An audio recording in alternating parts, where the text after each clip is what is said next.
You believe you're being compassionate. That by avoiding confrontation, swallowing your frustration, and staying endlessly accommodating, you're demonstrating emotional maturity. You agree when you want to refuse. You remain pleasant when you feel violated.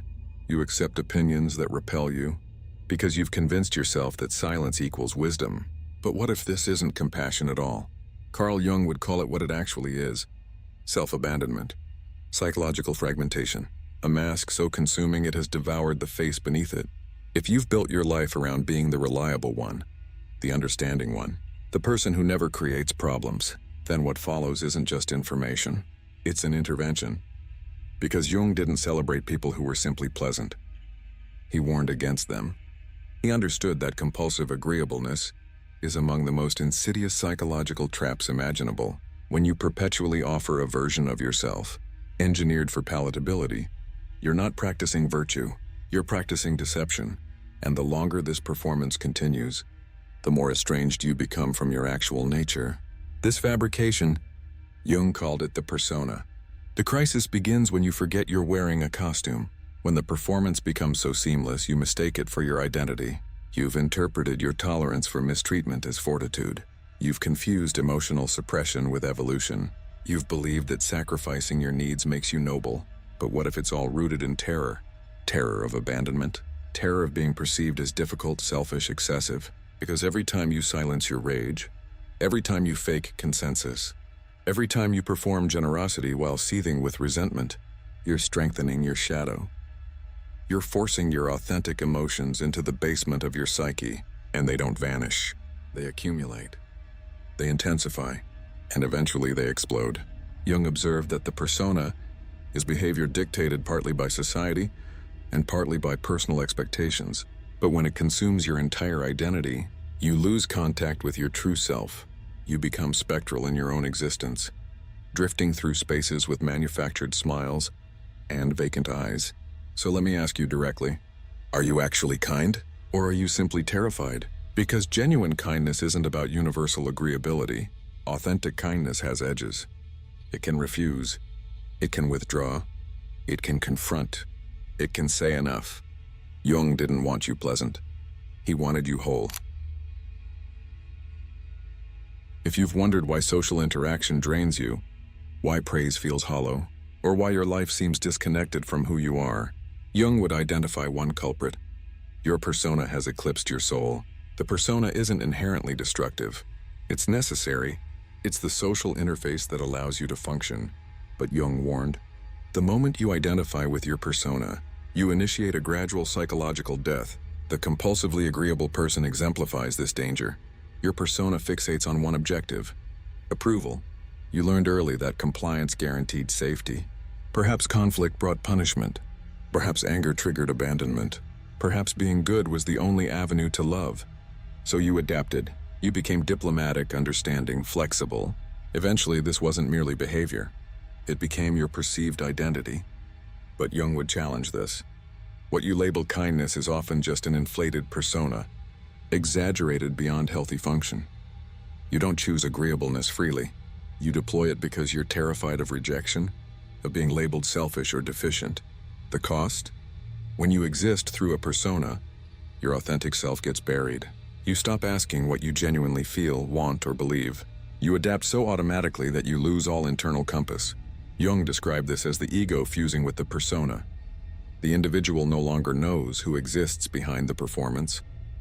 This explains why compulsively agreeable people feel hollow, why approval never satisfies, why validation feels meaningless. Because it's not you receiving approval, it's the act. And the more you invest in the act, the more fragile your identity becomes. Any criticism feels existential. Any disapproval feels like annihilation. Jung warned this generates neurosis, not from weakness, but from division. One part performs patience, another part burns with fury, exhaustion, and starvation for honesty. And the longer this split persists, the more violent the tension becomes. This is when people say, I don't recognize myself, or I feel dead inside. That's the consequence of living behind a mask too long. Everything you refuse to acknowledge consciously doesn't disappear. It descends underground. It develops autonomous life. And this brings us to Jung's most disturbing concept, the shadow. There's a dangerous assumption that agreeable people are harmless. But Jung would tell you, the people most obsessed with appearing good often harbor the most repressed darkness. The shadow contains everything you reject about yourself. Your anger, your selfishness, your desire, your envy, your capacity to refuse. Not because these are evil, but because you were taught they were. So you buried them. But as Jung warned, what you resist not only persists, it amplifies. Every time you feel violated but smile, every time you feel rage but say it's acceptable, every time you betray your boundaries for harmony, you're feeding the beast. You're forcing vital emotional energy into exile. But the unconscious doesn't forget. It stores everything, and it waits. Jung made this clear. The shadow doesn't vanish through neglect. The more unconscious it remains, the more it controls you. This is why agreeable people sometimes explode inexplicably. Why someone perpetually calm suddenly erupts in rage, betrays trust, or collapses from burnout. It's not random. It's the shadow breaking through. The irony, by trying to be good constantly, you become dangerous because your darkness isn't conscious, integrated, or mastered. It leaks out through passive aggression, sabotage, sudden detonations, toxic guilt, chronic resentment. Jung didn't want you to eliminate the shadow. He wanted you to face it, to illuminate it, to stop pretending you're only gentle, only kind, only selfless. When you own your darkness consciously, it stops owning you. You become whole through reality, not perfection. You don't have to act out the shadow to integrate it. You must recognize it, dialogue with it, accept that you contain both light and darkness. Your need for power, for space, for disagreement, for limits, these aren't failures. They're signs of life. Your agreeableness isn't as innocent as you believe. You may not lie, cheat, or scream, but you do manipulate. Jung would call this unconscious manipulation. Control disguised as virtue. You act accommodating. You overextend yourself.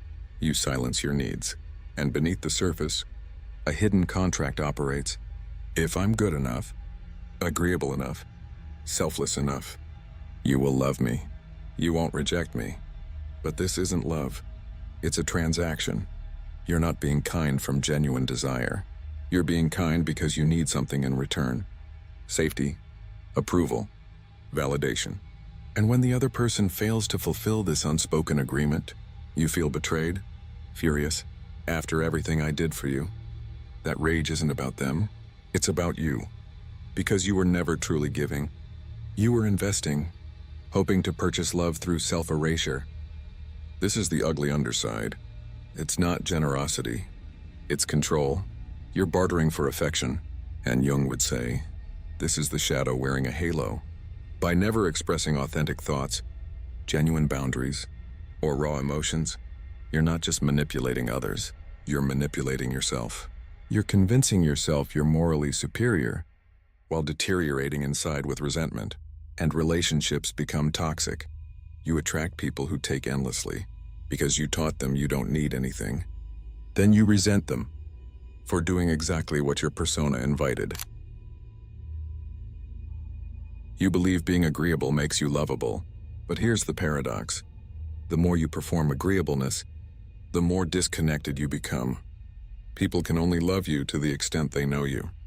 And if what you offer is a curated, polished version designed to be inoffensive, then no one ever actually meets you. They meet the mask. What results isn't a relationship. It's theater, and you attract people who benefit from that script. People who take but don't give. People who love your compliance but never ask how you feel. Over time, these relationships become hollow and emotionally dead, because they were constructed on performance, not presence. Jung understood that intimacy requires authenticity, and authenticity isn't always pleasant. It means sometimes refusing, disappointing, expressing anger, establishing boundaries. True intimacy demands you risk rejection by being fully yourself. But compulsive agreeableness kills that risk. It numbs conflict, flattens depth, avoids necessary ruptures, because conflict isn't the enemy of intimacy, avoidance is. Anger is not your enemy. According to Jung, anger is a message, a signal that something sacred in you has been violated. But you were taught otherwise. You were trained to believe anger is dangerous. So you swallowed it. You smiled through tension. You said it's fine, while your body screamed. Jung warned this is one of the most destructive patterns. Repressing vital instincts in service of a false ideal. When you sever yourself from anger, you sever yourself from truth. Anger emerges when boundaries are crossed, when values are ignored, when your dignity is drained without consent. Anger is your internal guardian. It says something is not acceptable. To ignore it is to ignore yourself. The solution isn't rage, it's integration. Learning to sit with anger. Listen to it. Ask, what boundary has been crossed? What truth have I been denying? Reclaiming anger is reclaiming power and clarity. When you allow that fire to exist without shame, you begin to act from integrity, not impulse. You stop performing kindness and start choosing it from wholeness. You can refuse without apologizing. You can express hurt without guilt. You can disappoint others without betraying yourself. This is individuation. Jung's highest aim, not perfection, but wholeness. You've spent years molding yourself into someone who won't be rejected. You've confused self-erasure with kindness, compliance with maturity, exhaustion with virtue. But Jung was clear. We cannot change anything until we accept it. You cannot transform by condemning your anger, needs, or boundaries. You change by integrating them. This isn't about discarding the mask overnight. It's about choosing moment by moment to be real instead of safe. Recognizing when you're about to default to people-pleasing and pausing to ask, what do I really feel? What do I actually want? Being real is uncomfortable. It forces you to confront how many relationships are built on a version of you that doesn't exist. It means establishing boundaries that confuse people. It means grieving the persona you built to survive. But you gain clarity, energy, inner peace, self-respect. The ability to stand in a room knowing you're there because you chose it, not because you were guilted or tolerated into it. Jung called this individuation the courage to become whole, to embrace contradiction, to hold both strength and softness, compassion and confrontation, to be capable of kindness that isn't purchased with silence. This is not the easy path, but it is the liberating one. So if you've lived terrified of conflict, addicted to approval, afraid of being disliked, let this be the beginning. The moment you choose to stop being merely agreeable and start being true. Now I want to hear from you. What part of yourself have you been hiding to be liked?